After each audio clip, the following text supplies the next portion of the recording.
Well, hello and welcome to a edition of the HLS Podcast. I'm your host, Ryan Ritter. You can call me ND Tex.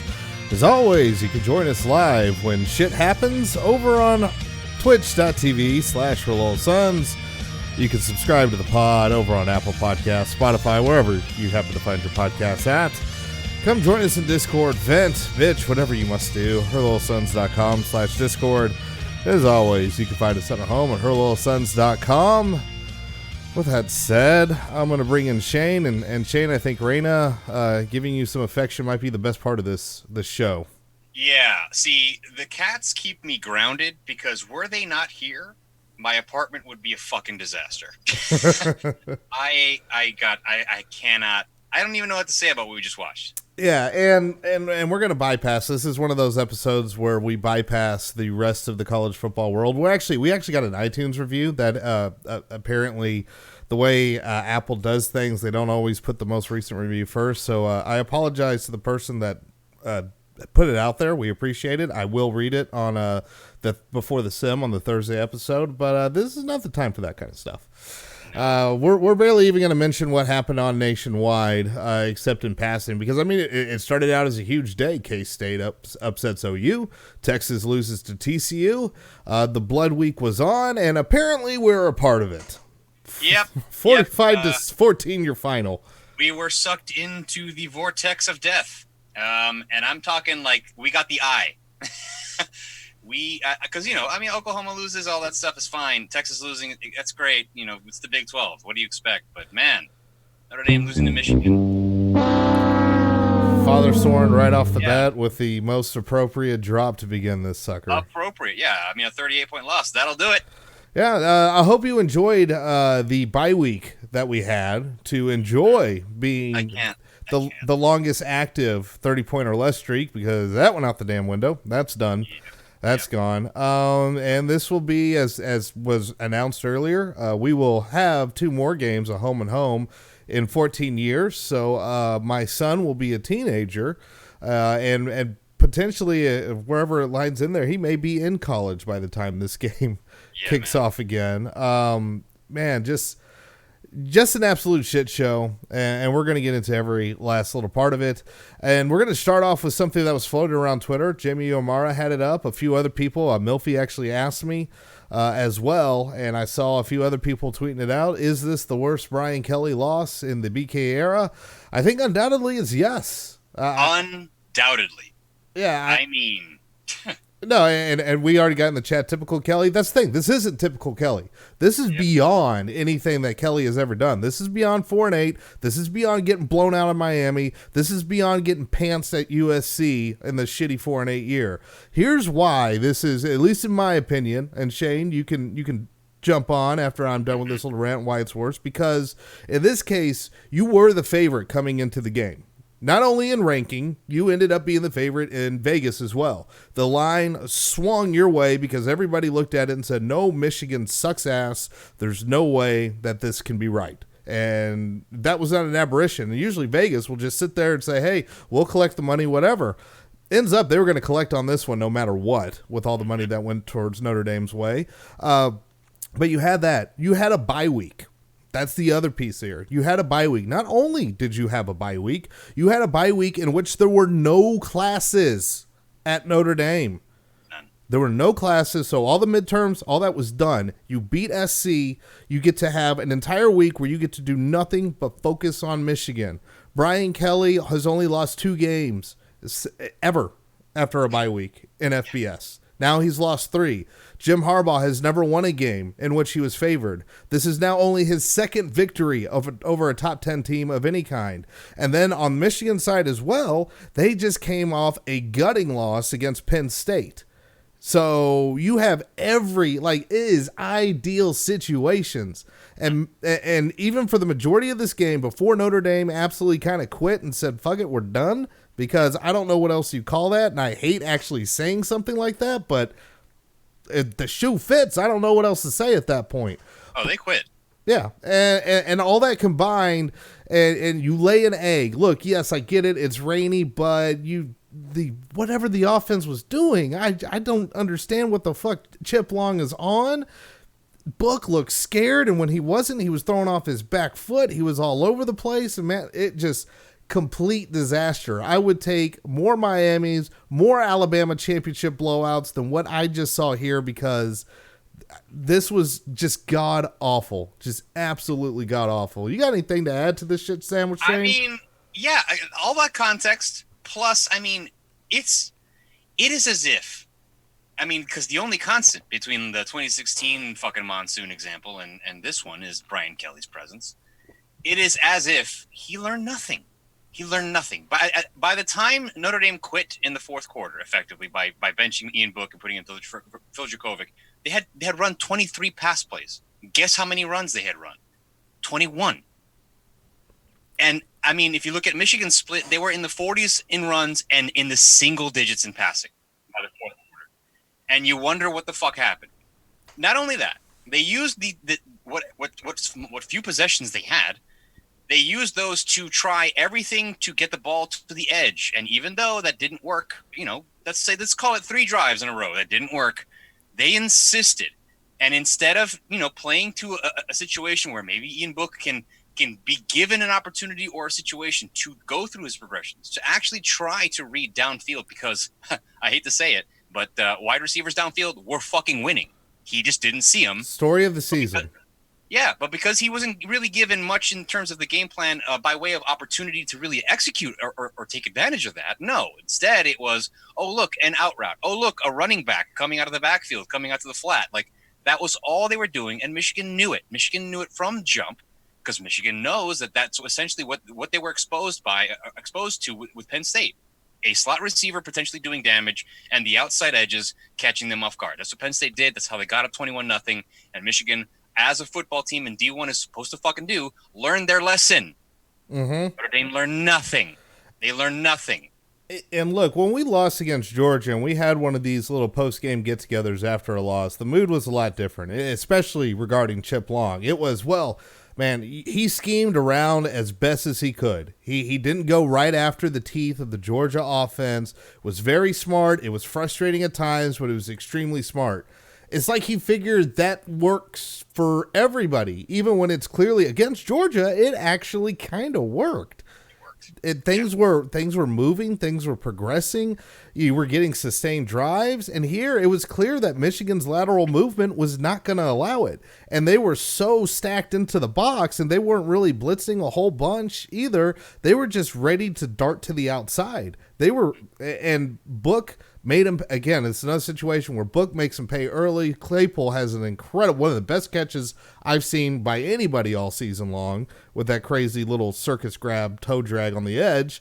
Yeah. And that was really the only threat that Michigan had downfield. And there was multiple times where you would see on a replay, and one was especially egregious, where Book is literally, it looks like he's staring down Cole Kmet.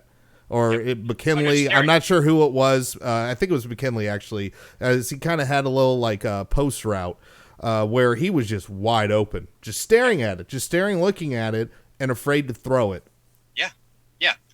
It's there's almost like this notion of like, oh, look, he's open. Ooh, but too open. Like, what? Because he at no point was even the option explored of, okay, so there is the first read, there is the short route, there's the tight end, let's see what's downfield. I understand that the rain was a problem in the first half. That's when they should have been running the ball. But in the second half, and especially in that third quarter, the rain took a nice, perfect break to give Notre Dame the chance to execute their offense effectively as normal, which I don't know what happened at halftime. I'm guessing something got broken. I'm guessing somebody got punched in the face, because when they came out in the second half, nobody wanted to do anything different. This is a one time, I will say unequivocally, that when the second half started, I noticed nothing changed. Nothing. At least in every other game. The defense will align a certain way. They'll key on some dude. The offense will try to, maybe they'll scrap one play or two and they'll switch to something else that they favor more. But this time, they were like, no, we insist. I think it's going to work. And it didn't. Yeah, I feel like the main thing the defense did, and it worked for the third quarter, I think, until they were just like, whatever, nothing's going to happen, to hell with it. And then it just all looked like shit. But one thing I saw is, for whatever reason, again, Clark fell in love with the blitzes. And they were getting gobbled up in the line. They were going the wrong way, and you just have these huge cutback lanes opening up. And every problem we had at Louisville in the first half showed itself again today. It looked like a complete regression. And that Louisville game, by the way, is the only road game we've won so far this year. Which man. Louisville looking to be a decent football team, that's still very disheartening. I mean, that's the thing. Thank you, Louisville. Yeah. We shouldn't need that. Exactly. And it basically what it looked changed was that Lee basically said, okay, the ends were doing a great job. If they felt like it was a run, they were just staying at home. They were like, okay, we're going to make you make the first move. You're looking at me. You're reading me. I ain't doing anything. You tell me where you're going. And then everybody was filling in. You saw the speed. You saw people taking better angles. And they were getting 3 and outs consistently in the second half to start. But again, the offense just doing nothing. For basically the entire game, except for garbage time, Notre Dame was held to under 100 yards. And that's the other reason that this is one of the worst pantsings that Notre Dame has received in the BK, or the worst that they've received in the BK era. Yeah, at least against Miami, there was a little bit. It was shooting yourself in the foot. It was turnovers. It was the moment was too big, but there was at least offense for a little while, and then it just got out of hand. And this time, the way it got out of hand was, if it weren't for Texas Tech, the dumbest special play team of the season, where Leon Lett's probably sitting somewhere at home like, oh yeah, I feel you, bro, been there. Because when you have a block punt. And that game, I mean, the game was going exactly what you thought. It's rainy. Our offense getting to a slow start, whatever. You pin them back, and then you 3 and out Michigan. You block a punt. Awesome. We're going to get great field position. And then you have somebody running up, diving on a football when they don't have to. Just complete lack of awareness of anything. And you caught the ball right back up. It was Jonathan Jones, of all people, too. Yeah. I mean, a man who meteorically collapsed down the depth chart after his signing and all the expectations that he might contribute. He's incredibly heady. He was lauded as, whoa. Of all the times for people to finally learn your fucking name. Ouch. Yeah, the worst possible time. And as Benny has in all caps, why would you touch the ball? You shouldn't. Yeah. And I'm sure there was people screaming that, Peter, which means stay the hell away from the football. Yeah. I'm sure that was being screamed. And, sometimes, look, when you get into the heat of the moment, sometimes something fires wrong in your brain, something clicks wrong, and you just do something unbelievably stupid. And you remind everybody that these are 18 to 22-year-olds playing a football game, because good God. Yeah, man. And then after that, and then the problem was that happened, and then there was a really dumb pass interference penalty by Alohi Gilman, where if he just doesn't play the man and actually looks where the ball is, it was going to be incomplete. It was going to be an interception. It was a duck. It was an absolute duck by Patterson. So all of a sudden, you lit that. You spot Michigan 3-point. They only got a field goal out of all that. So you're like, okay, we did the dumb. We spotted them 3 points. Let's get our shit together and let's move on. But that never happened. And it just spiraled out of control, and it just got worse and worse. And you could tell that people were losing faith in the offense. And then the defense is like, no, well, we've seen this before. We just hold the line. We give up our sub 30 points. And they only gave up, with all that disaster, they only gave up 17 and a half. They were not out of the game until they played themselves out of the game. And then Michigan was more than happy to say, we're not playing you for 14 years. You embarrassed us twice. So guess what? We're here to pants your ass. So we have bragging rights for the next 14 years. And you know what? Can't blame you. I can't blame him for running up the score at all. Look, man, I understand that it's Michigan. Believe me, nobody understands more that it's Michigan. There should be no concessions as to whether or not they should be allowed to fucking rung up the score on Notre Dame. But, dude, it boils down to one simple thing. I dare you to stop it. And that's what it was. When they were going to pass, it's like, you gave up on us, and or at least this is what Michigan was like. We think you've quit. We're going to let you prove us wrong. We're going to have our turnover-prone quarterback keep slinging the ball around to put more points on you, show us that you still got something left, and Notre Dame didn't. I'm sorry. I would have been team run up the score on him on the flip side, because that's what you do. This is a rivalry game. Like, this is not a.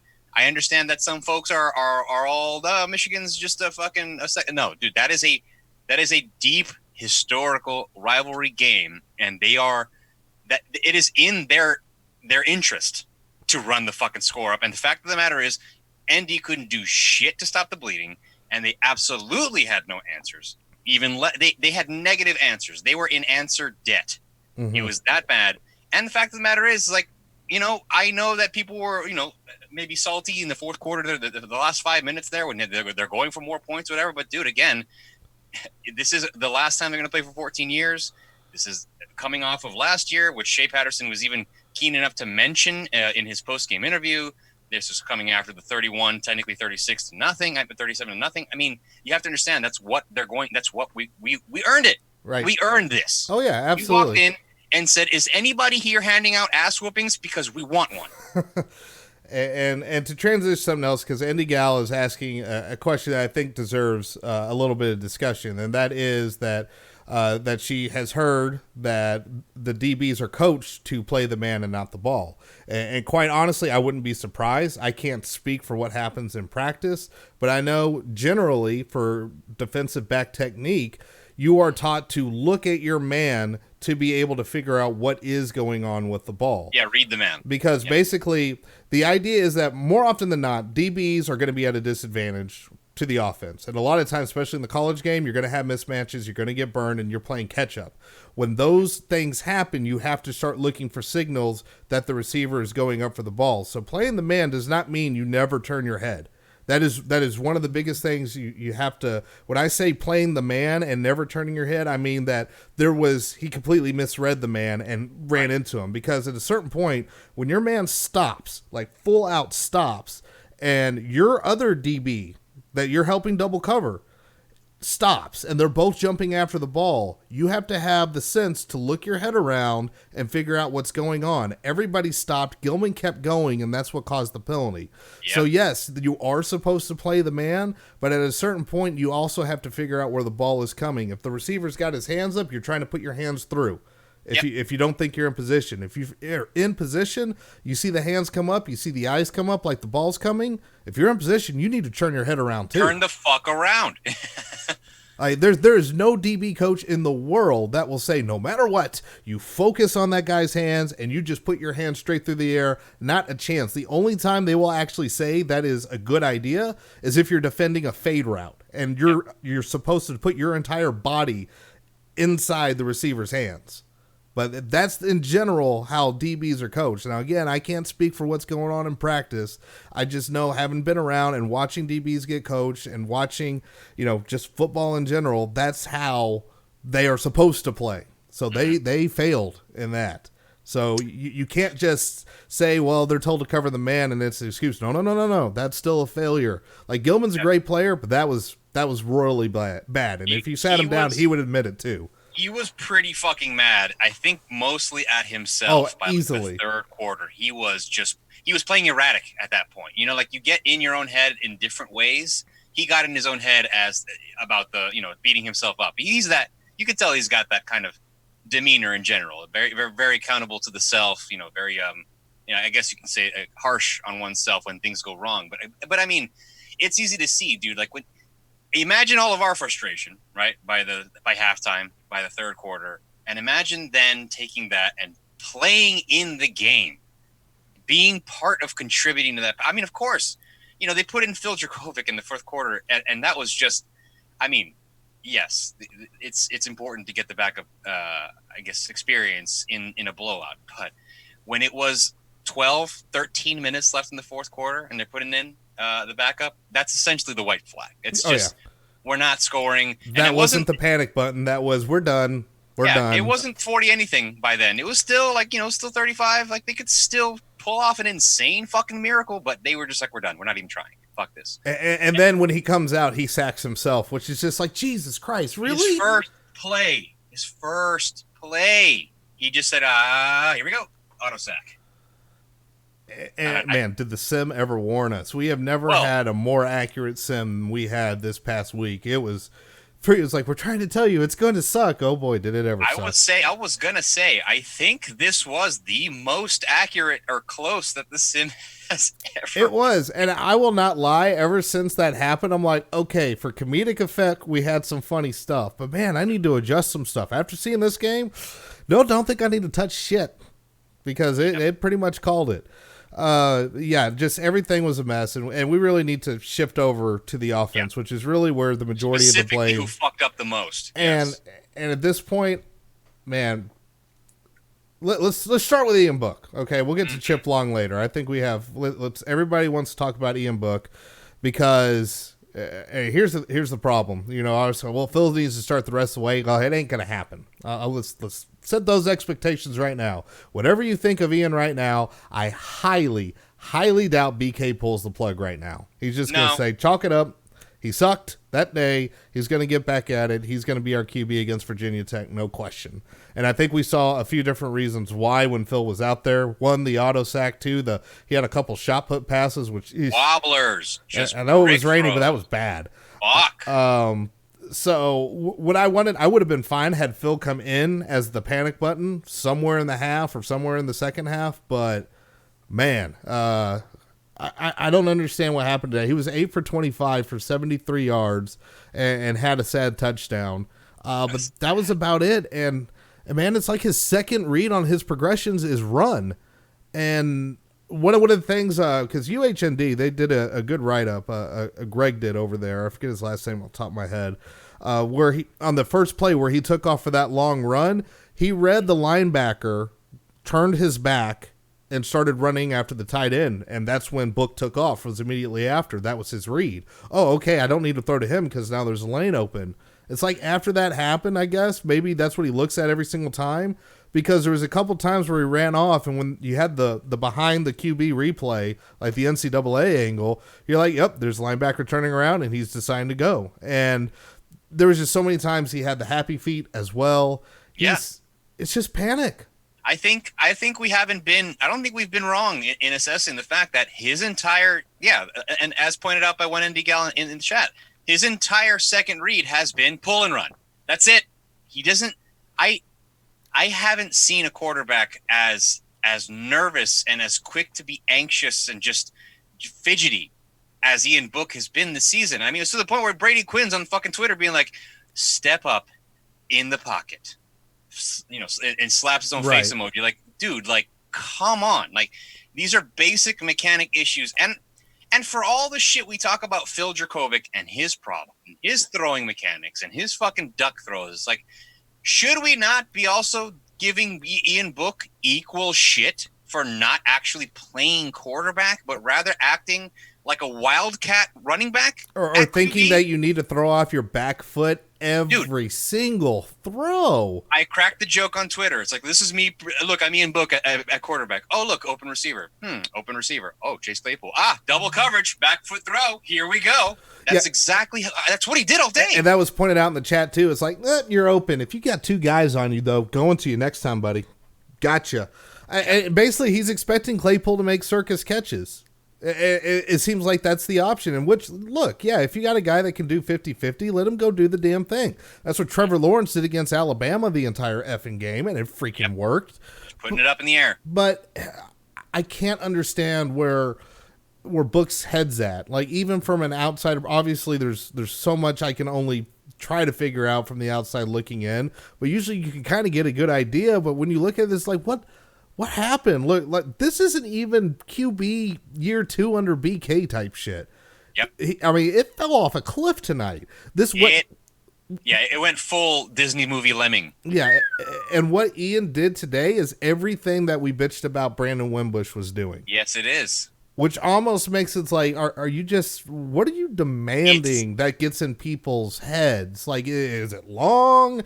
Is it Kelly? Is Rees just that shitty of a quarterback coach that he can't get somebody's head right? I don't know. Like I said at the open, there has been one constant, and it's Brian fucking Kelly. And he used to be, the quarterback side coach. He used to. But you know how he got that reputation in Cincinnati? His starter got hurt, and then the backup came in, and and look at what's happened at Notre Dame. Some of the best seasons that BK has had. Starter got hurt, backup came in, everything gets simplified. Dude, just figure it out and just chuck it, and it works. You just said it. Everything gets simplified. For some reason, the second he decides, okay, you're the starter, there's no competition, I'm giving you the whole playbook, somehow that translates to make sure you miss every throw and run every time it's inappropriate. Just fucking, that's all I want to see is I want you to just duck passes, throw them out of bounds, or if you want, take the loss. Don't throw it out of bounds. That's even better. That's more my speed. And then, if you can, only run after your first progression. That's it. Yeah, and I really can't explain what's going on because even like when Book first came in, it wasn't even like the Chip Long offense was. I mean, nobody was saying, "Wow, this is a simplified offense. Look how good it's working." It was, "Oh, holy shit! Now we see what the Chip Long offense is all about." Now we see what RPOs can actually do. Now those concepts are. I don't know what we're doing. We're seeing what Wimbush was running, man. We're seeing the same stuff. The actual RPOs, the one that we actually kind of ran, got completely blown up, and he threw it down to Chase, who made a circus catch. But the problem was he held onto the ball too long, and you got a lineman 5 yards downfield, which is an easy flag. Yep. So the quick decisions aren't there. The screens just haven't worked. They have to go, dude. I'm sorry. Like, I don't know who we got to call, but that's just got to be done. It's incredible because, and we've mentioned it so many times, he used to fire those out so quickly and they would be right on the numbers. Now it's exactly everything we complained to Wimbush. He's thinking too long. It takes too slow. Then the receivers got to like reach behind them, lean down. They got to jump up in the air. By then it's too late. Like I get what you're trying to do with the concepts. If you actually throw it right, yeah, it's going to work. But if you got a guy that's not going to throw it right, you're wasting a down. Those don't grow on fucking trees. Dude, I saw so often in this game that the down itself almost didn't matter.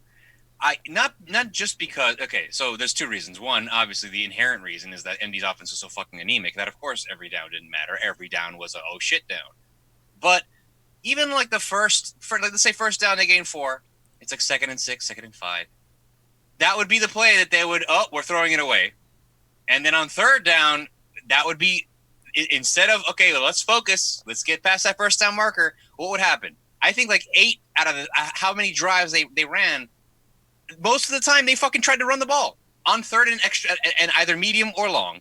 And then the one time they decided to go for it on 4th, that's when, we're passing it now. Here we go. Yeah. Now that we basically either are going to get this pass, oh, by the way, wet ball, still raining, nobody's caught anything all day. Unless we get this pass, we're fucked. Whereas they could have, it just seemed like the strategy was so fucking ass backwards, man. Like, wouldn't you expect that pass on 3rd down and then the quick safe run on 4th down to get the fucking 2 yards or what? Like, I don't understand what the mentality was. The mentality altogether, maybe they were being cute. Maybe they were trying to be cheeky. Maybe they were trying to be, I don't know, unexpected, different. Hey, but they won't see the screen on this 3rd and long. Yeah, they'll never see it coming. But they weren't cute. They weren't good at it. It was just, you just look like assholes. You just look like a clown that showed up to a birthday party shit-faced. That's all you look like. You know what I mean? Like, you had one fucking job, and all you did was throw it to the dirt. Yeah, and I don't understand the game plan either. So there's a decent part of this is that Book is not being put in any freaking chance to succeed either. No. There's the other part of that to be too. Fair, he's not. Because thank you, Triceratops, for the follow. Jesse, dang, in the house. Appreciate it, Jesse. Thanks for the follow. But yeah, that's one thing I even said on Twitter. I don't know who's more obsessed with trying to get to the edge. Is it Ian or Chip? And right now I'm leaning towards Chip because that seems to be the damn game plan. Where's all the seam? Where's the crossing? Hell, that's an RPO staple. The deadly part of the RPO is to do the read while somebody's running a slant. Because if that guy burns them, you just chuck it immediately. You got 10 yards, easy. It's freaking NCAA quick slants right there. Yep. And we haven't run that all year. Not once. And yet there's like double-digit screens already for the, fuck. Why? Why can't we have nice things? I just don't. At this point, and the question was asked in the chat, how do we save this program? At this point, I think we have to accept this year for what it is and just hope it's over. Like, just hope that just hope that we get to maybe a New Year's 6. Hey, they could come to the Orange Bowl and I could have a fucking reason to leave my house. That'd be great. Right now, it looks like Cotton Bowl at best. I don't know if they're stealing well, they could steal the ACC slot because that entire conference is garbage. Right now. It is garbage. So, I mean, look, I can maybe get a fun trip 20 minutes from my house to watch Notre Dame lose to probably another fucking South Florida team or something like that. I don't know. But at this point, it's like I'm not quitting on this team. I'm not saying that this season is anywhere near something like 2016 where it was evident that the season was effectively lost and we were just hoping for a bowl game. But the way this loss feels takes me there, man. Like, it really, the nature of A, when it happened, B, the way it played out, and especially C, who the fuck it happened against, that shit has deflated me entirely. Like, I forgot there's another game next week. I could have treated this as the end of the season for all I fucking care. Like, honestly, the sentiment is that deep. But now we got to go play Virginia Tech and, Stanford, and we haven't fucking ever won there under Brian Kelly, so that's going to be awesome and fun. Like, at this point, everything is terrifying. Whereas before, there was at least hope, some confidence. Now I'm just like, oh, fuck, this could happen anytime. The fact that we saw this happen means it could just keep happening. Yeah. And I suspect it will. Yeah, and basically now you have to do what Michigan needed to do, except they did it against top 10 teams. So you need to do it against a team that kind of sucks. You just got to bounce back. And yeah, there is still a chance. And look, saying, oh, well, at least you can win 10 games. I get it. I know it's especially for a certain subset of Notre Dame fandom, that sounds like you're giving up. But at this point, it's like, well, what else do you want to do? Just quit the fucking season? You might as well win the rest of them. It'd be really stupid to lose. Yeah. So look, I at this point, I don't think recruits. Here's the thing. We all jump off the cliff because we're fans when something happens. Because I saw in the chat, why in the world would Chris Tyree come here? Because he's going to look at it and say, I don't give a shit. I want to be at Notre Dame. I can crack the starting lineup. I'm good. Like, I'm sorry, but if I'm Chris Tyree, I'm like, one starting running back that was recruited as a running back and another one that absolutely wasn't? Huh. Look at that. Yeah, I mean, and it all becomes because, look, again, you're trying to read the mind of 17 and 18-year-olds, and what's important to each one is completely different. If Tyree, if his sole thing is, I want nothing but a national title, I don't think he commits to Notre Dame to begin with. He wouldn't have even listened, frankly. And I'm not saying that to say Notre Dame never has a shot at one. It's just that, look, any person that looks at the college football landscape knows where the easier routes are. It's very fucking obvious. It's obvious. Look at the top three. That's it. And it's Go there. And it's not through South Bend. And it hadn't been for a while. But so, yeah, I wouldn't worry about what's this going to do to recruiting. The actual wins and losses really doesn't affect recruiting. It don't really matter. Where it affects it is if it falls off a cliff and you have a 2016 season. Now, take a look at those recruiting classes afterwards. That was... And we're kind of actually look at the defensive backfield that people are having a problem with. Take a big guess where those misses were. Guess where they came from. Yep. And that's what happened. So that's the other reason why, again, I said it after Georgia. It's kind of the long game. The way Notre Dame is in the college football picture right now is you got to do whatever you can to win as many games as possible, and you hope that you amass enough classes that you've had those good years in a row, those 10 win in the conversation, whatever you want to call it, seasons, and you hope that whatever is special that clicks that one year, because right now we're eyeing, 2011, 2022 is some really badass Notre Dame teams, and I know that's an eternity away in college football, but that's really the gamble that you play year in and year out. And Diego, I don't even think Notre Dame refused the running game. I think they refused to run a logical running game, and then that's it. And then Chip Long and then at that point, Long schemed himself into a hole, and it's like, well, shit, now I gotta pass. I don't want to pass in the rain. Screen, I got it. Yep. That's what happened. I mean, they ran the ball. They should have run it more. Look, 21 times, not enough. But it's what they were doing. They were running where? Nowhere near the tackles, nowhere in between the guard, no gaps. They were just trying to fucking outpace the edge every fucking time. Which makes no sense. And that's not Tony Jones's game. Absolutely not. And even Jafar Armstrong's game, look, I know you want to go to the outside with him too. But where he really excels is when he busts up the middle, makes somebody miss, and then he gone. He's a ball of meat. Like that's his build. Like he's meant to take the first contact. And funny enough, in the first fucking quarter, Chris Fowler pointed it out. Yes. He says, Tony Jones running. Ooh, this guy averages 4+ yards after contact on every run, 3 straight games with 100 yards. And sitting there, we're all watching this motherfucker run for the edges, and take 1 yard gain, 1 yard gain. Oh, 2 yard loss, 1 yard gain. Yeah, and they're trying counters, they're trying traps. There was no attacking aspect to the running game. And that's really the bigger problem. And Brian Kelly, for years upon years, has actually done loads of different power running schemes where you're pulling guards and you're just obliterating people because you're using them as the fullback. It's the modern day power running game. And we saw very few of those concepts being used at all today. And then Michigan's like, okay, here's what we're going to do. We're going to stack the box. We're going to guard the edges and have fun beating us.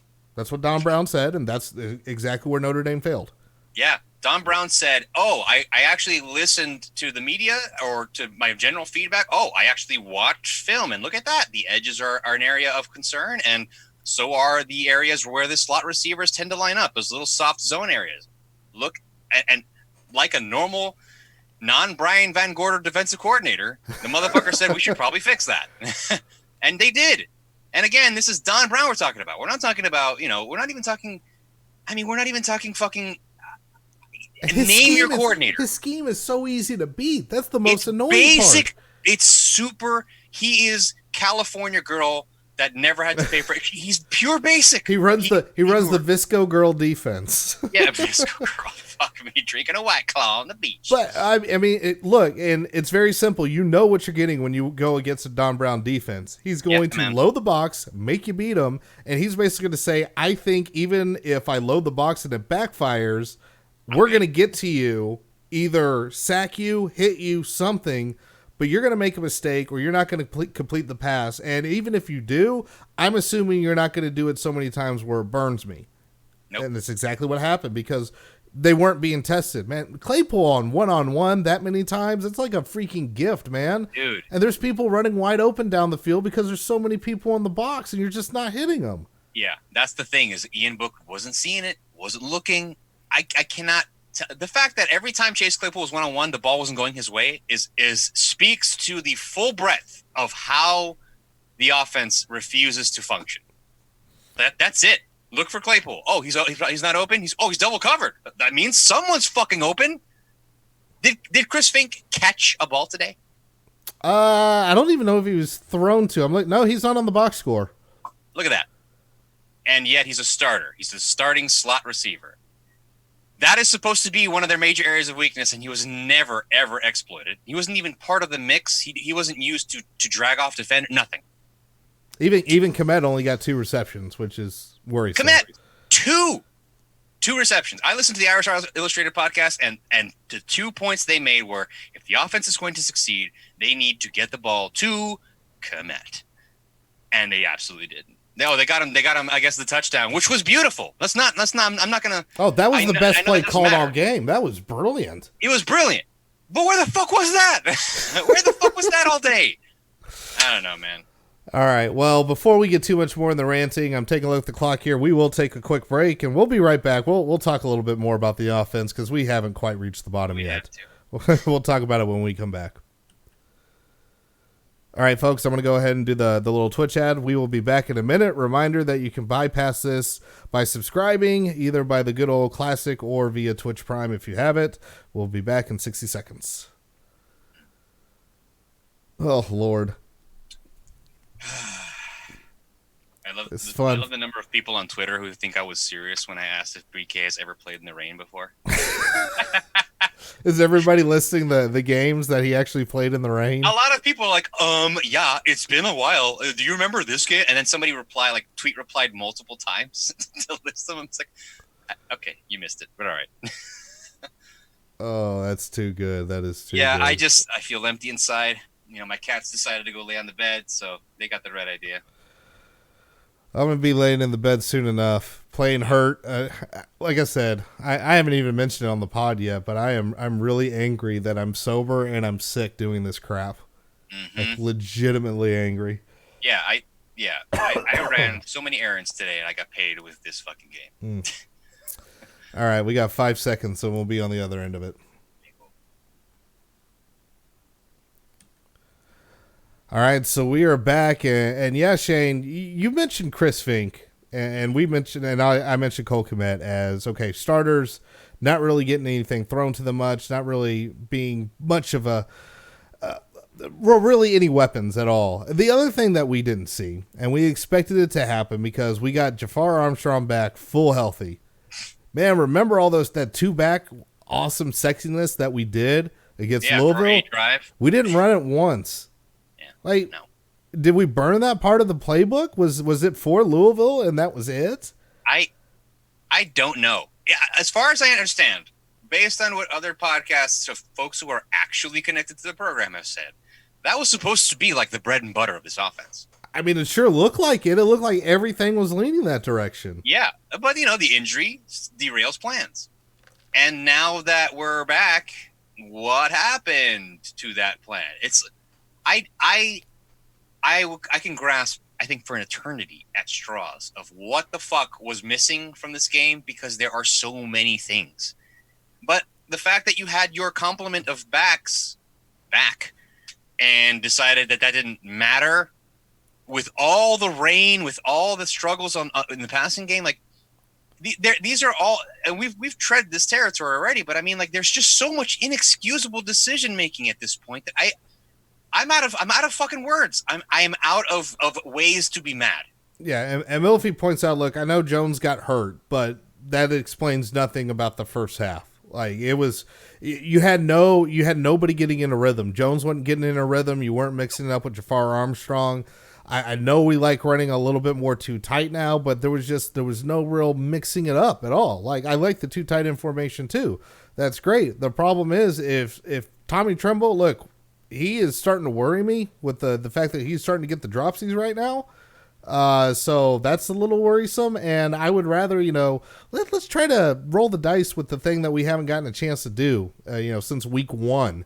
And maybe, especially in the rain, maybe it's nice to have Michigan and that Don Brown, stack in the box. Maybe make all those linebackers and safeties that are sitting there in the box look at two different dudes and try to guess which one's going to get the ball. But we didn't do any of that. The misdirection that we tried was to bounce everything to the outside for the majority of the game. And we just didn't do it. And I don't understand why we didn't do it. I don't understand what the game plan was. It didn't even feel like there was one. No, that's the thing is really, when it comes down to it, after the full complement of, I think, just things that went terribly, the only logical conclusion must be that there was no game plan in place.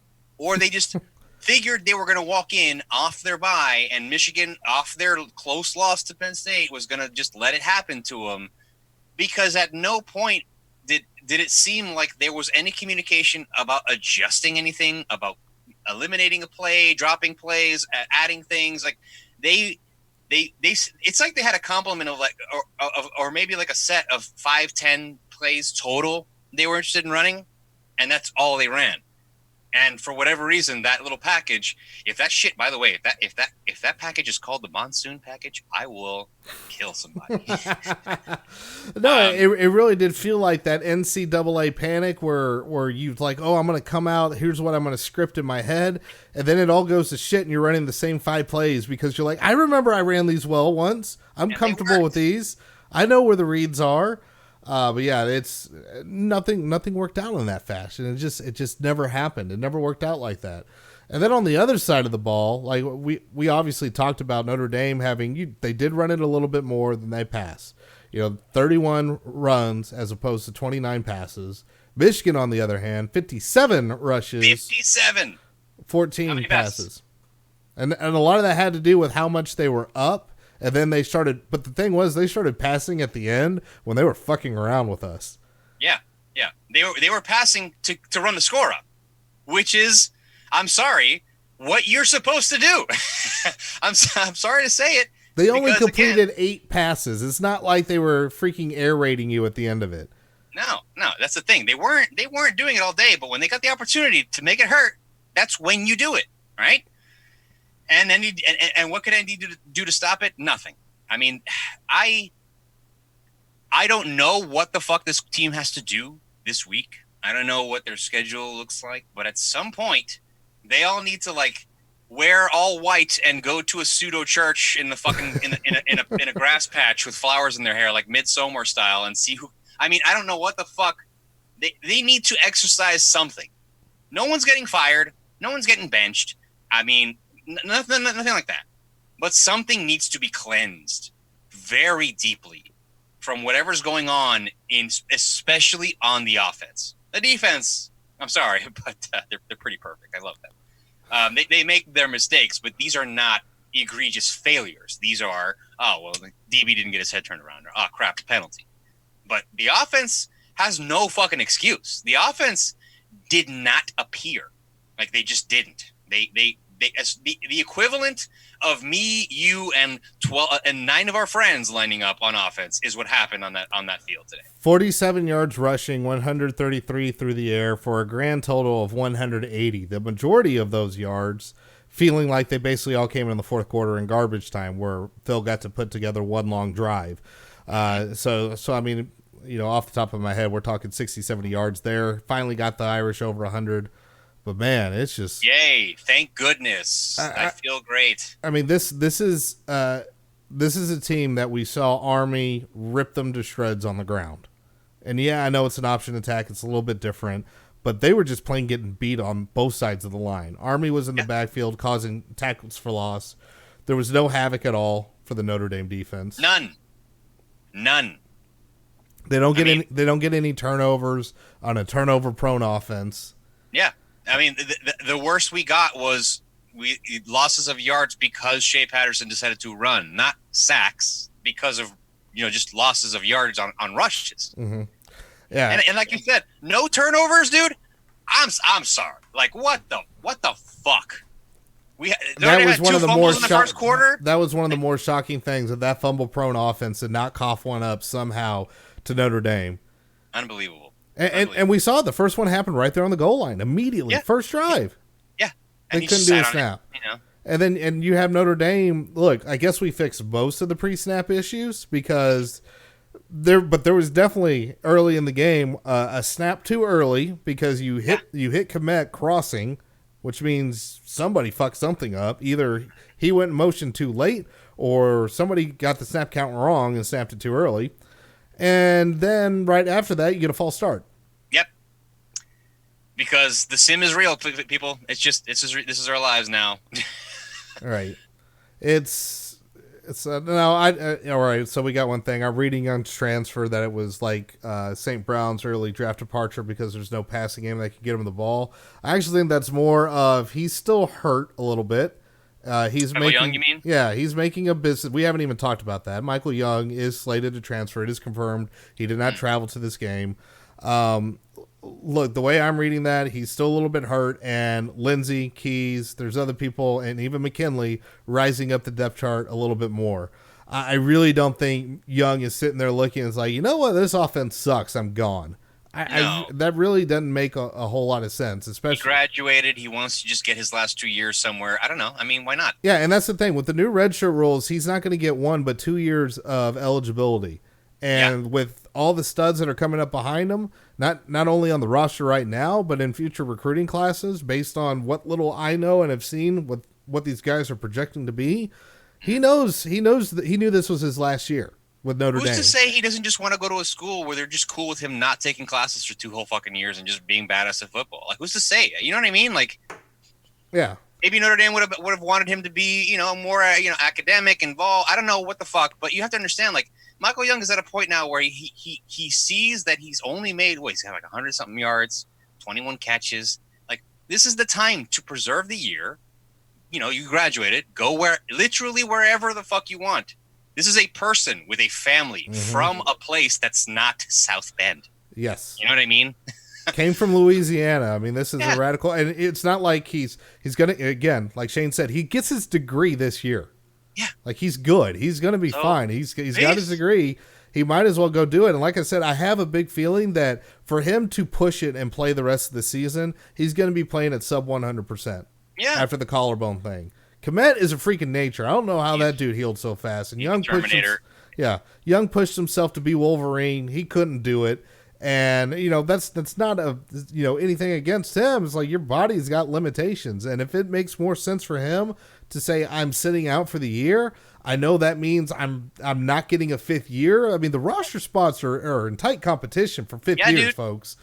And that's the other side of this. That's why I'm saying this was Young's last season with Notre Dame, full stop. Regardless. It's just the way it was. So the offense obviously has problems, but I don't think that Michael Young is. If the offense had that kind of problems, you would see an exodus of a different kind a long time ago. It'd be much more prominent. And ESB, when he left, it was just he was ready, man. He was like, "Fuck this, I'm good, I'm ready." He got the draft. He got the draft grade he wanted, and he left. Yeah, that's what it sums up. And honestly, if he stays, I'm not really sure you see too much more of a difference. Not really. Not really. I mean, see example Chase Claypool this season. I'm sorry, but he's underutilized for what he is. Like, that dude should be getting every fucking ball Michael Floyd style thrown his way. Absolutely. And like I said, that's been the missing offense. There's been some talk and chat about the screens. And that's been one of the missing keys because it's been a staple of any BK offense, regardless of who's been calling the plays, who's the offensive coordinator. It's been a staple, and our screen game has sucked. It's been really, really bad. Forever. It has sucked for so long. I'm talking like back to Brady Quinn. It's been bad. Yeah, that was a Weiss staple too. God, if y'all only knew how many screens and how many double screen, play action screen variations I saw during practices in 05, my God. We even had one screen. Let's have a little bit of a laugh. We had one screen that I'm not sure if we actually ran it. It was for Tennessee week in 05. It was called Oh Shit Screen Left. And what the play was Anthony Fasano is supposed to run a drag across the field, act like he trips, screams, "Oh shit," as loud as he can, and then he sneaks behind 2 blockers because everybody's ignored him. Yep. Literal play. It was one of the funniest damn things I've ever seen. I'm not gonna lie, that's fucking amazing. Because you would get scripts for practice, and for us it was to know where to put the ball. We had to go spot the ball wherever it said we needed to spot the ball at. But for the coaches, the other part of that was the play call. And it was written on there, "Oh shit, screen left." That's amazing. Now we've graduated to every screen is, "Oh shit, running a fucking screen." Yeah, now it's, "Oh shit." That's it. It became a bit in the sim. Yeah, it became a bit in the sim. And again, I'm getting real fucking, I'm getting side-eye about that fucking sim, man, and its powers, because it is becoming real life. It's not only like now a mockery of real life. It is now a predictor, which is a problem to me, because we used to think, look at all these screens, LOL, again the screen, LOL, and now it's like, oh my god, again the screen. Why are they doing this? We removed it from the drinking game rules because we were afraid it would kill people. It was going to, frankly. It was a lot. Yeah, I mean, look. I don't know. And Milfy's like, we've had some good screens. Yeah, we've had a couple, but it's the sheer amount that are failing. And again, when it's supposed to be a staple and extended handoff type of your offense, and look, I'm not expecting everyone to go for 10, 15 yards. The purpose behind them is to mimic runs. They should be going for 4 to 6 optimally.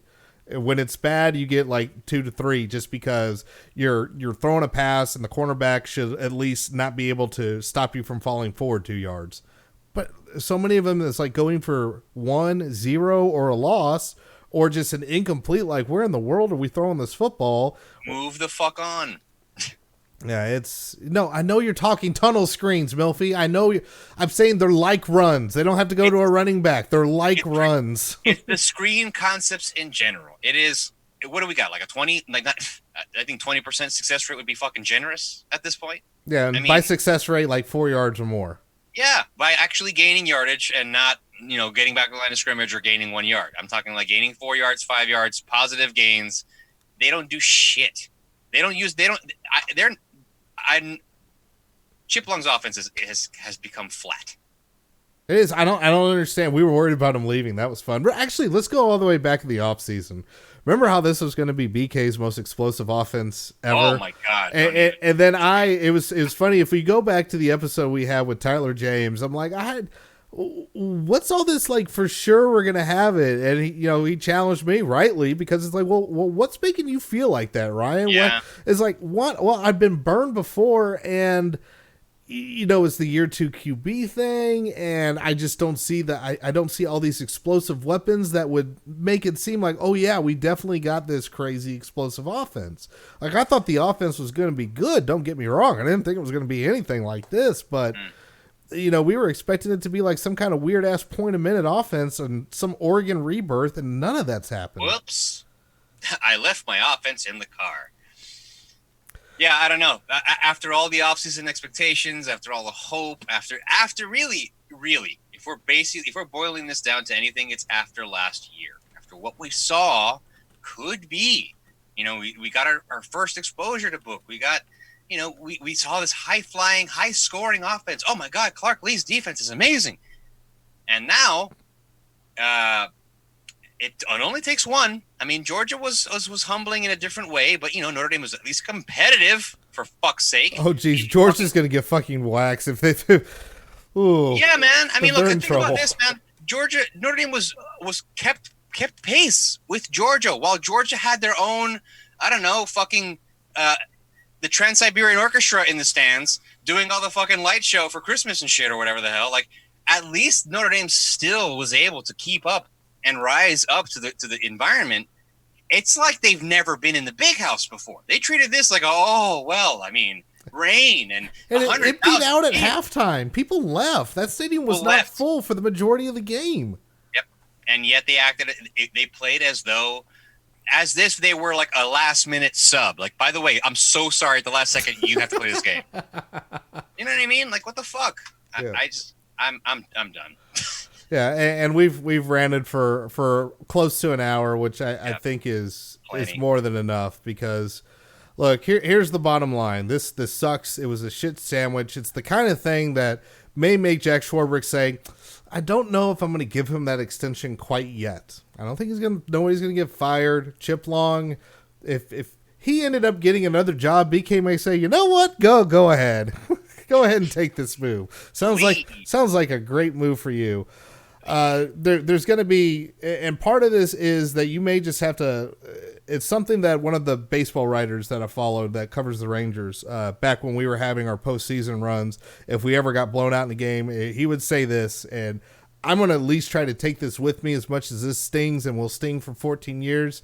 A slam dunk is only worth 2 points. And what that means is, regardless of how shitty it got, this is only adding one loss to the ledger. It's the same thing if you blow somebody out. That's great. That's still only one fucking win.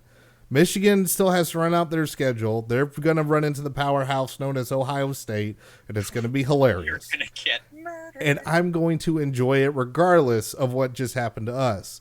On the same token, Notre Dame still has, 7? So 5 more games ahead of them, plus a bowl game, unless something really goes sideways. It won't. So you just got to start winning the games in front of you. Do whatever you can.